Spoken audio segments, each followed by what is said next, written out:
Hello, good afternoon to all. In the next few slides, we are going to have a great opportunity to see and hear two representatives of today's event sponsor, A4Q.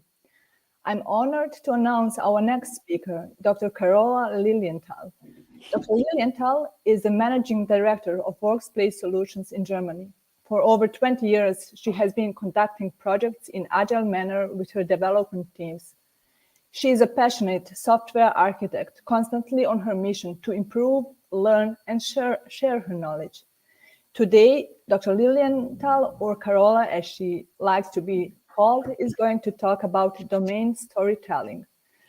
The talk is aimed at everyone involved or interested in software development, including non-technical people. And with any further ado, Carola, floor is yours. Thank you very much, Valida.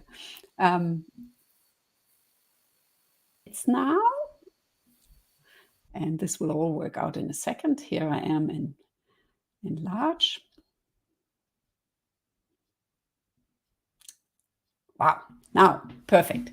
Okay, hi everybody. I'm very, very happy to be here and to talk to you today about a wonderful topic that I love a lot, even if I am normally known as a software architect. I have done a lot of software projects, and domain storytelling helped me a lot to build high quality software by understanding our users. And this is sort of the title of this talk. So I will have a little introduction to get you a bit into the scene. Then I will present myself with 2 slides, and then we will go into the details of this method. So imagine now that we are all here, that we are in the deepest winter, and we are looking into a cave where a prehistorical clan of people is sitting around the campfire in their cave. And outside, the snow is falling and the storm is howling, and the old women have wrapped themselves up in heavy bear furs, and the children are snuggling into their mother's arms. And then one of the warriors stand up and he says, "Dear brothers of the tribe, oh yes, I know the winter is cold, but have no fear. There will be no hunger this winter because all the hunters of our tribe have hunted for this long and cold winter.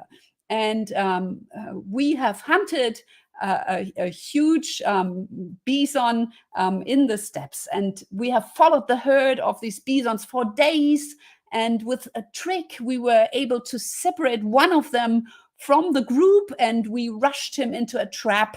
And with our spears, we threw at him and we fought. And finally, we were able to kill him. And now we have enough to eat for the winter." And at that moment, the children and the whole tribe heard that someone was scratching on the wall, and they turned their heads and they saw that Aga, this skillful tool master, was standing at the wall. And wow, what a wonder. He has put the bison on the wall, and the warriors too. And the children, they whisper, "Oh, there it is. We can see the bison and the hunters." And this was, of course, 16,000 years ago, excuse me.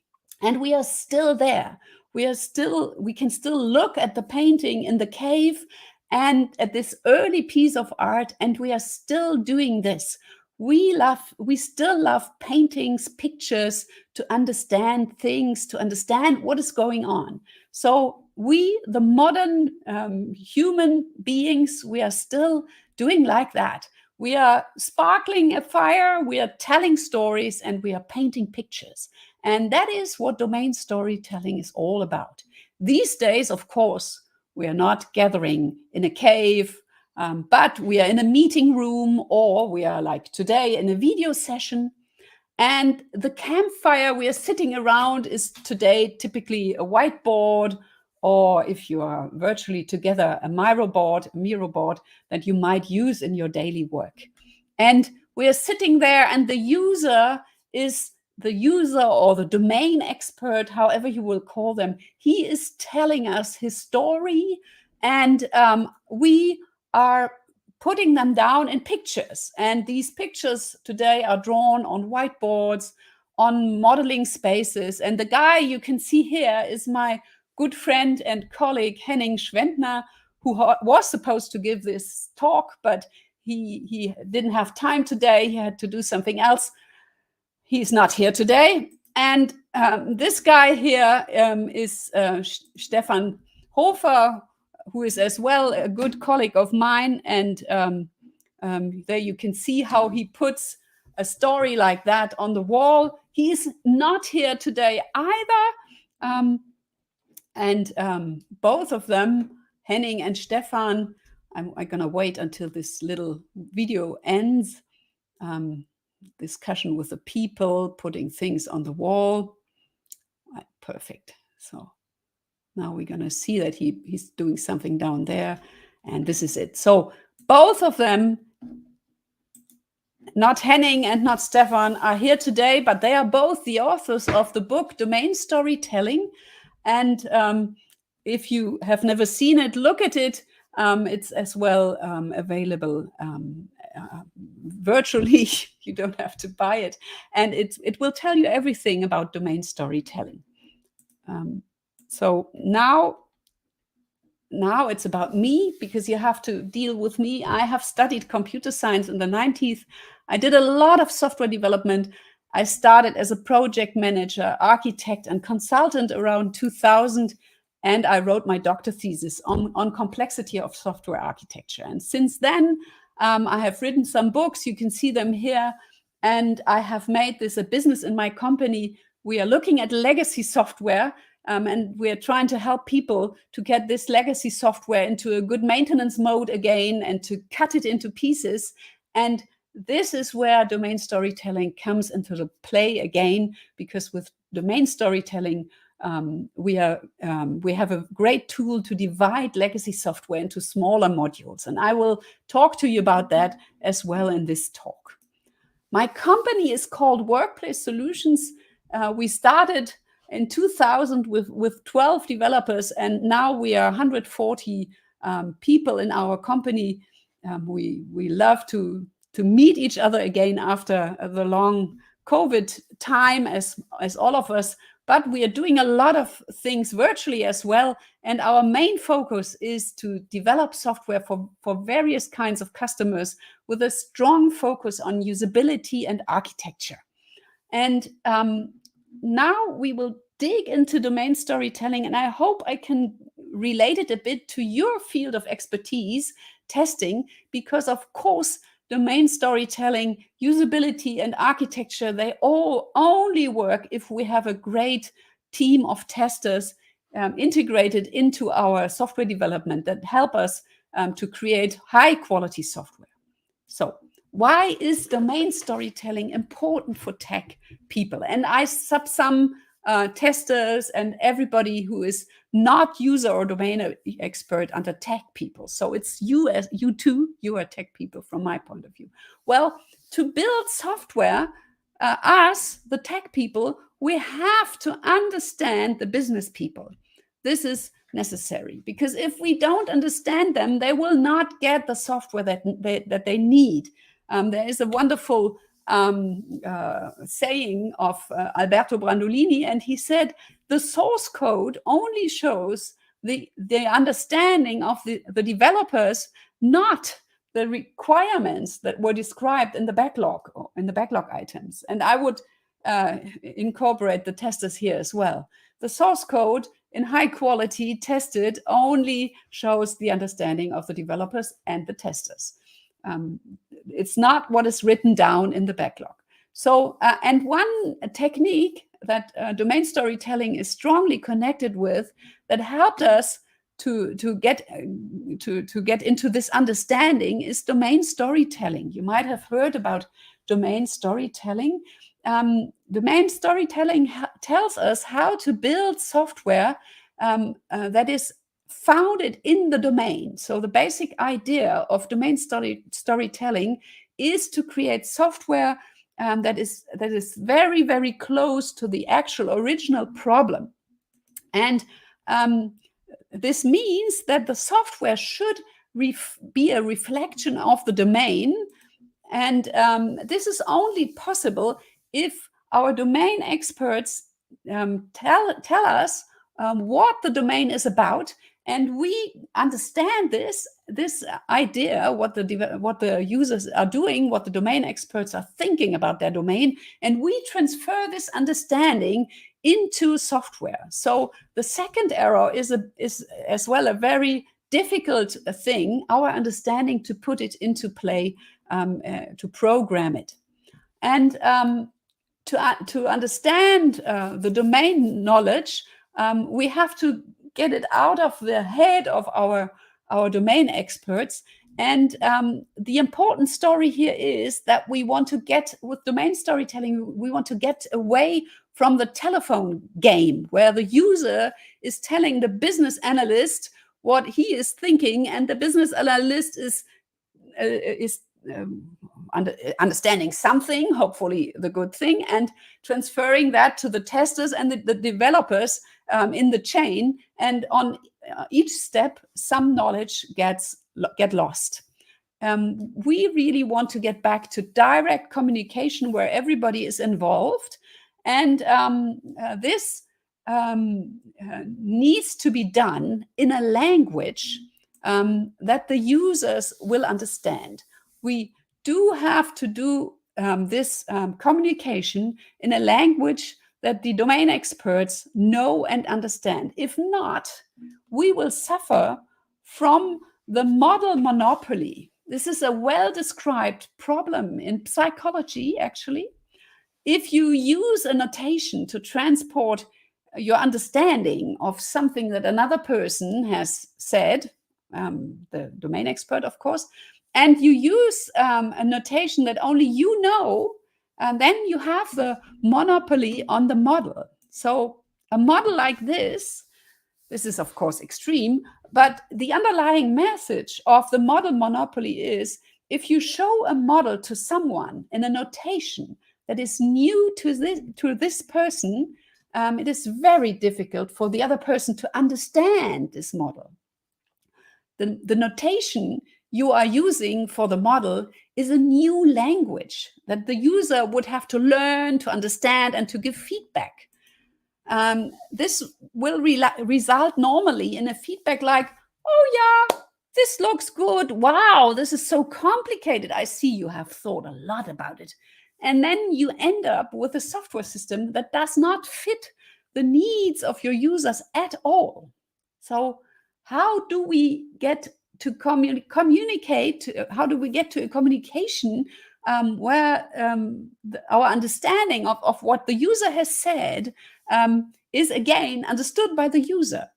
And domain-driven design and me too, we recommend to explore the domain together with the users and the developers in a workshop. And domain storytelling is exactly the technique that facilitates this approach. I will show you now. Domain storytelling is conducted with a group of domain experts, a facilitator, of course, business analysts, development teams, testers, and this is in contrast to an interview where usually only one domain expert is present. Domain storytelling brings together everyone who knows something about the domain. And domain storytelling focuses on one question.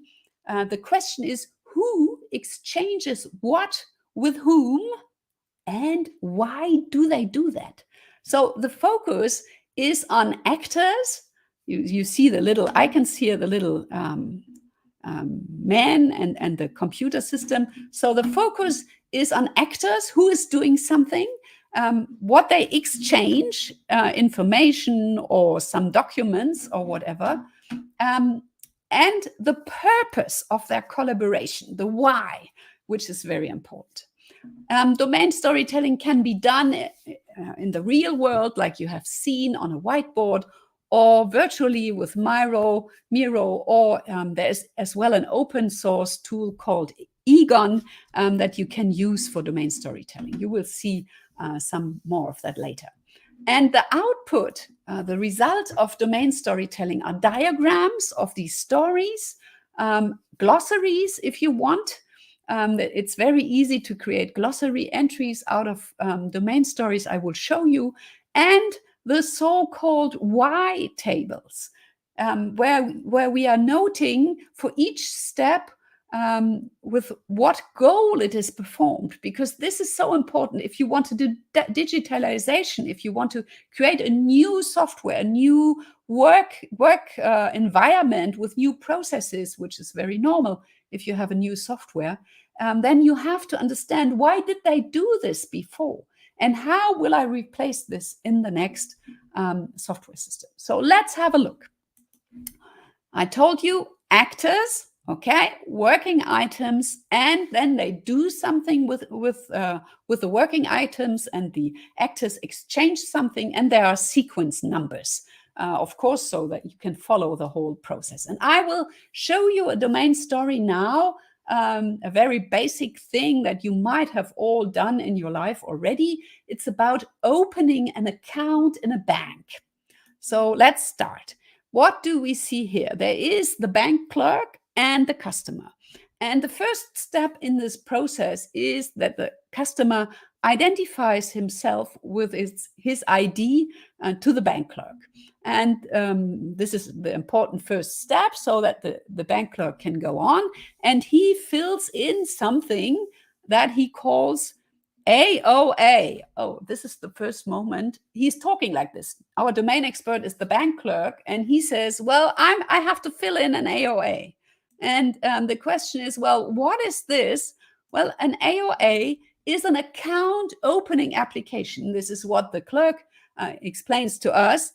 And this is something that we should absolutely put into our glossary. So all the working items that you can see in the process, they will have to go into the glossary, so that we get a proper understanding of all the working items that they are using.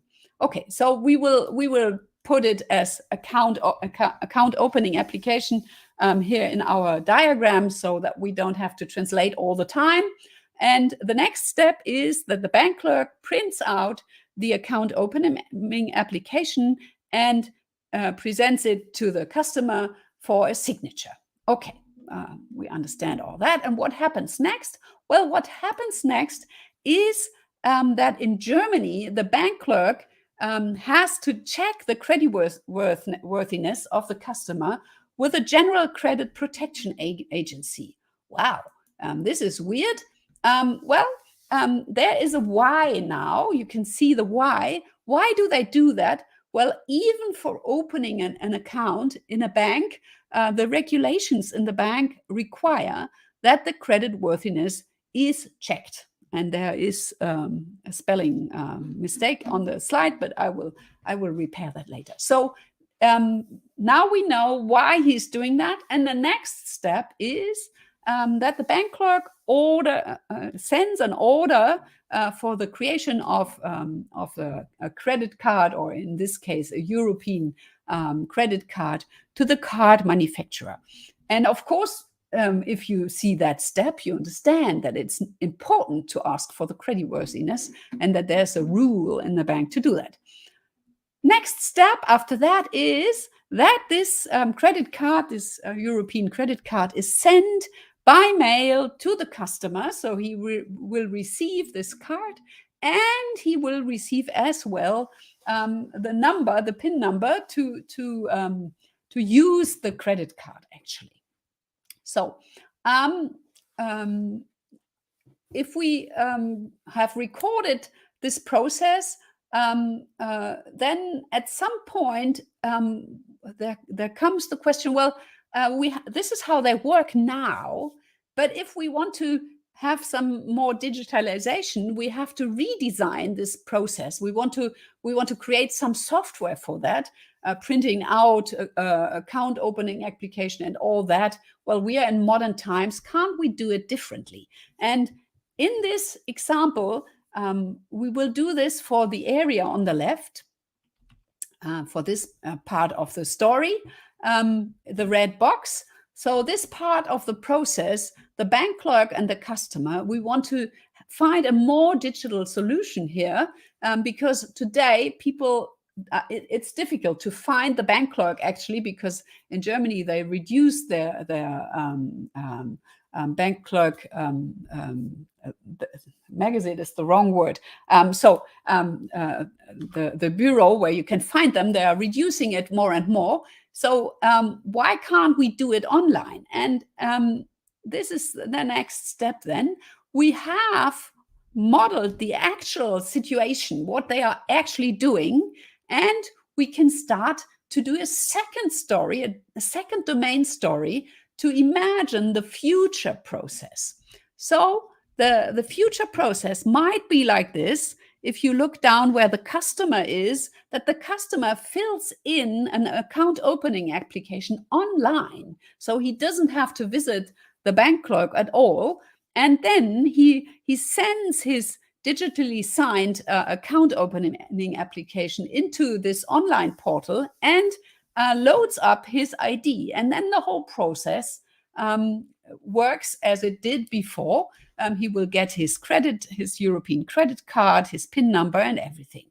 So with domain stories about the future, we can already see how this future system should be used and whether it will work compared to the old process. So you will be able to write down test cases from this story. You will be able to write down acceptance criteria as well from this story. So the story for the target model for the future will help you to create test utilities, test cases, and everything.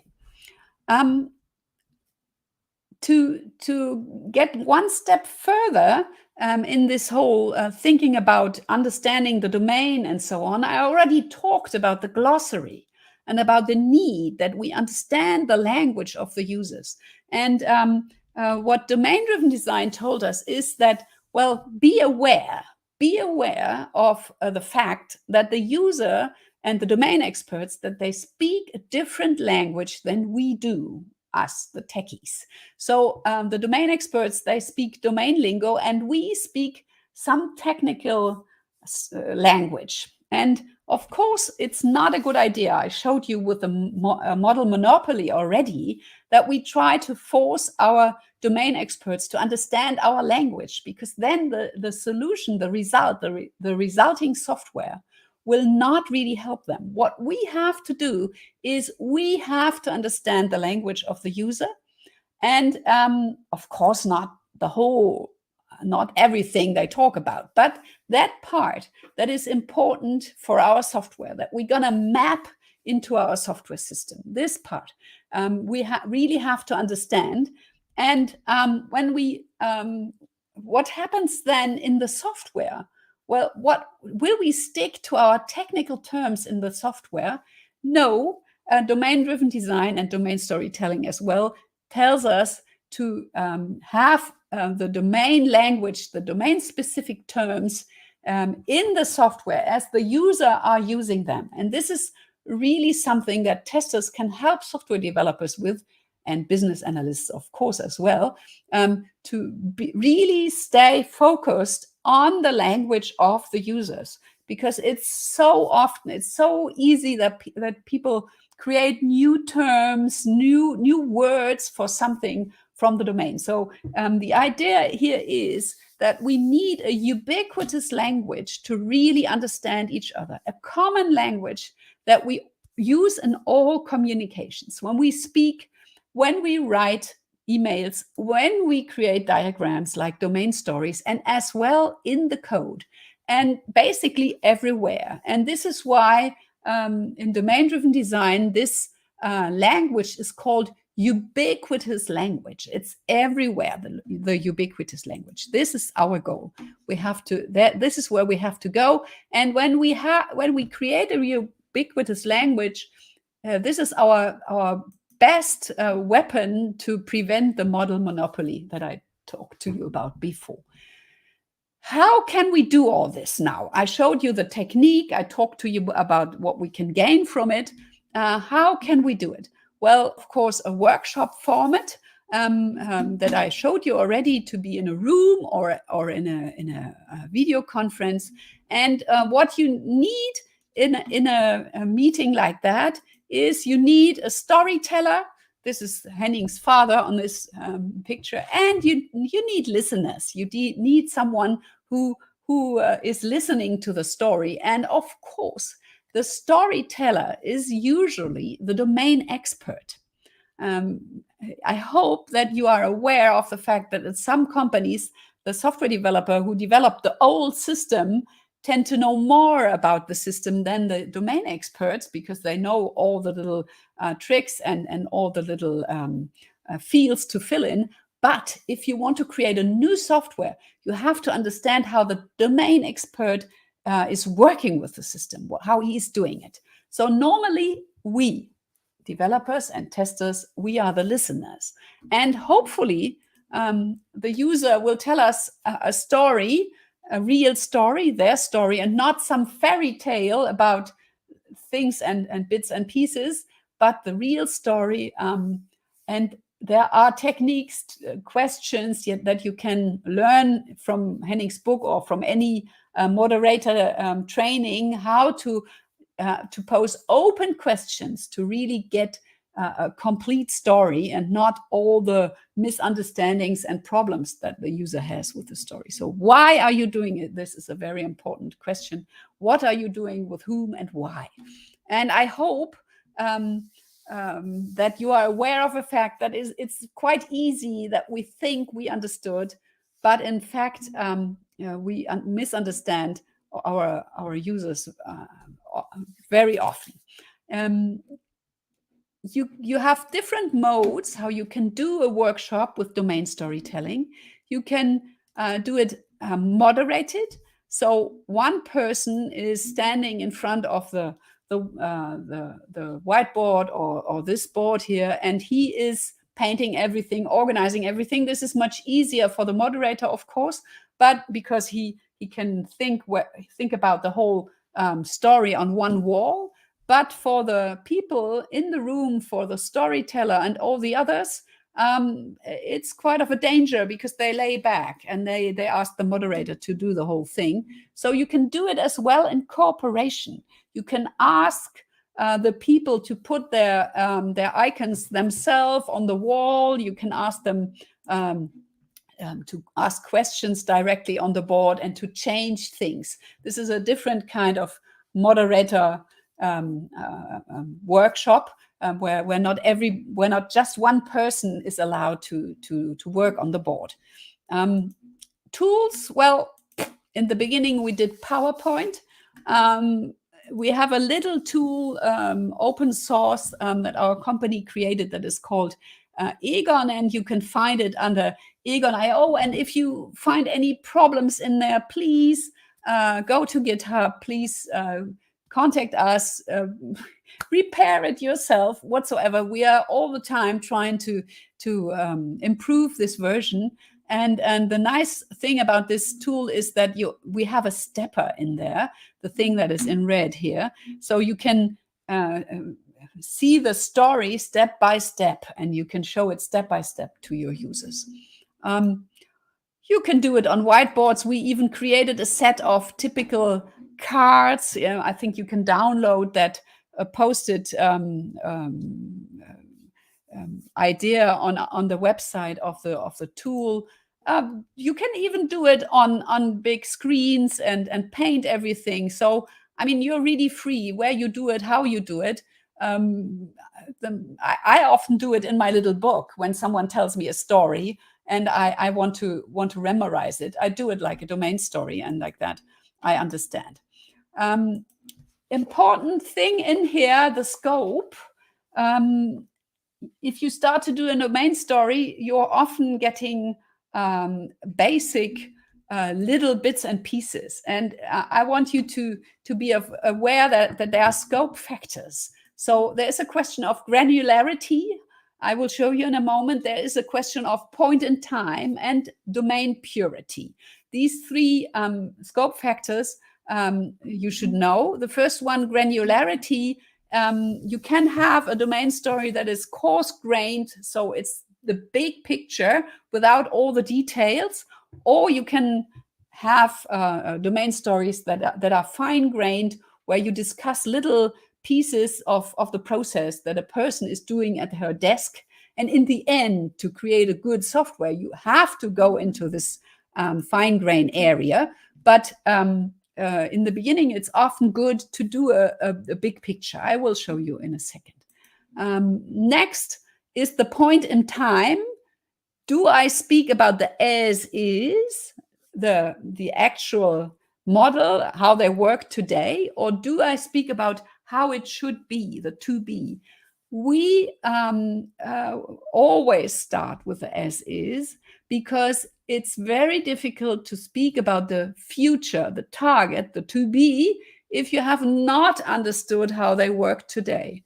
So very, very often people forget about the actual work situation and they jump into the future right away. Be careful. This is really dangerous to do that, because if you have not understood why the people are working how they work now, you create ideas of a future workplace that will not help your users afterwards. So I prefer a paper who explains how they are doing it now and what they want to achieve, then all fancy ideas about the future. A little different story, little different view. You can as well look at the now. You can look at some optimizations that you're doing. You can look at a domain story with a new system. The important point is just that you know where you are in time, you know, when you're doing it. So, and the last point about the scope factor is domain purity. This is an important point. Very often when we start, the people tell us, well, and then I use this system and I put this into this system, this data, and I press the save button and then I send it and so on. This is a digitalized domain story. The people are talking about the systems. The systems are actors in the story. And this is very normal in the beginning. But if you want to create a new idea for a different type of solution in software, you need the pure story. You need the story where you can see what they are doing without software. So the pure story of this thing I did before, the user, I put this data into this system is, well, what are you actually doing? I'm filling in an account opening application. This is what I'm doing. And I'm sending an order to someone. This is what is the pure domain story. And I will show you now a big picture, pure domain story for the bank process with the customer. We have seen this bit already. I've just shrank it a bit because I took away the credit card production and all that. So what do you see here? You see that the customer identifies himself with the ID to the bank clerk. The bank clerk fills in the application opening, the account opening application, and then he prints it and the customer signs that application. Okay, this is what they do in the beginning. And then the customer starts to use its account and he is depositing some amount of money into his account and he is transferring some money from his account to another account for another customer. And then there is as well some story where the account manager, the customer, at the end of the year, he receives some interest. For some time, we didn't receive any interest, but now we will come back to that state in time. So the bank clerks will restart to calculate annual interest rates and for our account, and we will receive the money. Okay, so this is a big picture domain story that is pure. And now I will show you why we do this if we want to divide a legacy system into smaller modules. And this is a domain-driven design idea that I think testers and other people should know, because this will help you to understand what a software team is actually heading to in dividing a legacy software. Domain-driven design has created this idea of strategic design. Our software system supports users in their work in a domain. And domain-driven design tells us this that in a domain above a certain size, also, like our banking example, there should be subdomains. You should find subdomains, and these subdomains will help us to divide our software into something that domain-driven design calls bounded contexts. So each bounded context sets explicit boundaries for individual domain-oriented parts in the software, and as well, and this is the interesting point, in the team organization. So one team for one bounded context for one subdomain. This is great, isn't it? And we do all this only with one goal: to create high cohesion and loosely coupled bits and pieces, bounded contexts that don't need anything from any of the other bounded contexts, and that they are together to fulfill their work. And in this process of the bank, I will show you now these bounded contexts, and we can see what this means. So we can identify down here this bounded context interest calculation, which is the bank clerk doing basically at his work, in his work area, without talking to the customer. The customer only sees the result on his account.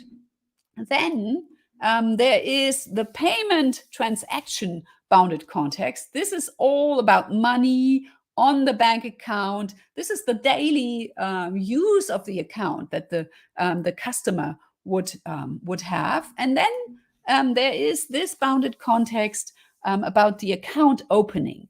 And if we can identify this on this a very high granular level, this is a big picture domain story, not very detailed, we can dig into these bits and pieces, into these bounded contexts, and find out what part of our legacy software actually belongs together. And the testers later can create test cases just for this bit and not for everything in the whole system that we can find there. There are some heuristics how to cut a system into these bits and pieces. How to cut a legacy software. You can cut it according to the business processes. This is what you have seen just then with the big picture of the bank. There are boundaries of the business processes. The account opening is the first thing that the domain experts will talk to us about, and some other domain expert might talk to us about the interest calculation. You have seen there is some sort of flow of information. If the account is not created, the customer cannot have some money put onto his account or do transfer or anything like that. So the numbers indicate some kind of information flow. The three different bounded contexts that we have created there for the bank, they have different rhythms. The account opening is done once in the beginning, the transferring of money is done all the time, and the interest calculation is done once a week.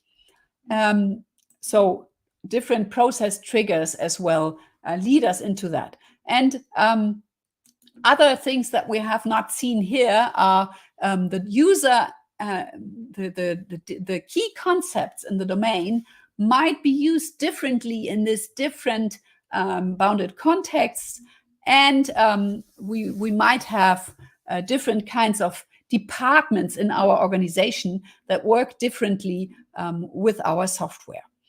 So to sum up, I will do the sum up now, what I have tried to transport to you today in this, this talk. What is domain storytelling helping us with? Well, domain storytelling helps us to discuss and understand the domain and the actual situation of our users. Who is doing what and why? So we can understand the actual situation that they are working in. And I told you already that this is the real foundation to create a new software system or a new software solution. The second thing is that we can understand and model the user's language as a ubiquitous language in a glossary, for example. So we will, if they tell us, if they talk to us about their stories, what are they doing, how they are starting their day, what they are doing during their daytime with their customers, with colleagues, we will get very close to their language when we use domain storytelling and we put there the actors and the working items and the activities. So this helps us a lot to create a good glossary.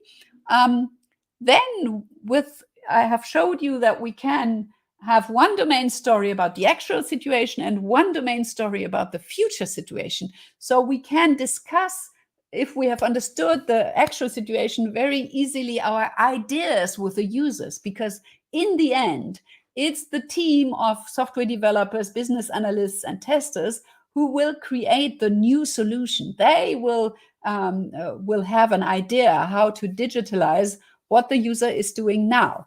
And with a slightly changed domain story, you can show the user how his work will change, and the user can react on that.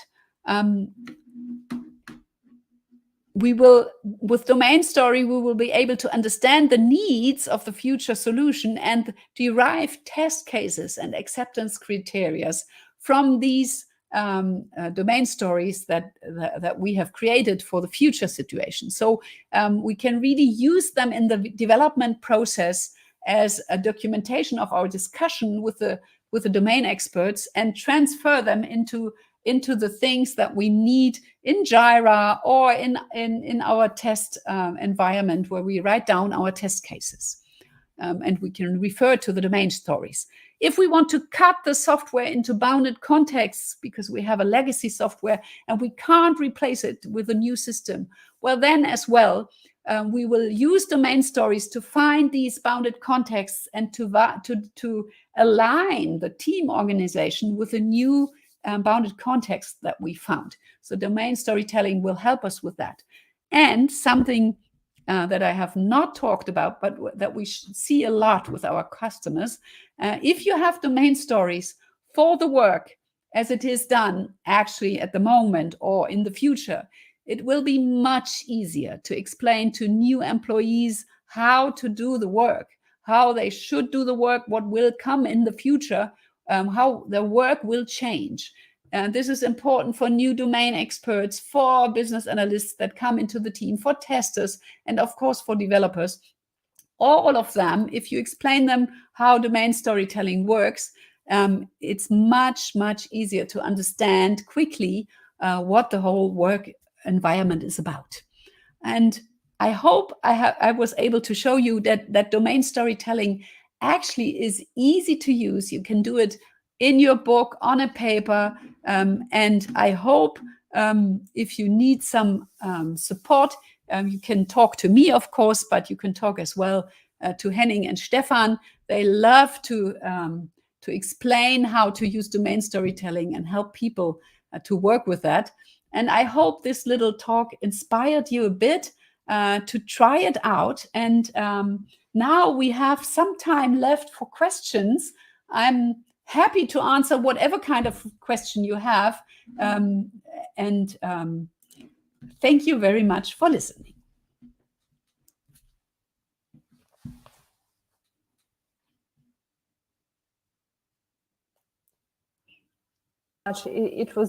I was really enjoying listening to you. And thank you, Valida. Well, I'm not coming from this branch, but somehow I feel sad for that because it was really Yeah, you just show that it can be easy as well. Yes, this is what I wanted. I have as well described the process how to get a certification with domain stories. I mean, the work in your company, you can do that. It's very easy. It's quick and yeah. Thank you So for that. So I'm happy. Thank you. for now, there are no further questions, but Okay. there are so many comments. Some Oh. of them are saying, thank you, Dr. Lilienthal, for this vivid presentation. And the other one, I really like how you pointed out how important it is to know where you are on the timeline. Instead, Yes. make fancy projections and planning. Yeah. So once again, thank you. If there are no further questions, there are not. However, as you already stated, anyone who is interested can contact you directly or Henning Yes. or Stefan. Yes. Or of course, you can send, for all of you who are listening now, you can send questions to A4Q, and we are going to be more than happy to forward them to Lilienthal and let you know the answers. Yes. And you can send me emails as well, or on Twitter. You can find me on Twitter. It's no problem. I mean, I'm findable in the internet, I think. Yeah. So it's no problem. And if I don't answer directly, just wait a second and send your email again. Sometimes it's just too much. There are too many emails, and if you insist, I will answer. Sometimes it just moves through my email inbox, and I'm sometimes it happens. So don't worry if I don't answer. Just trigger me again. The second time will absolutely always work. Yeah. So the recommendation is to insist and Yes, just repeat the question. yes, this is it. Thank you very much for this presentation. Thank you for being with us today, and it was a pleasure. It was our pleasure as well. Have a good day. Bye. Thank you. Bye.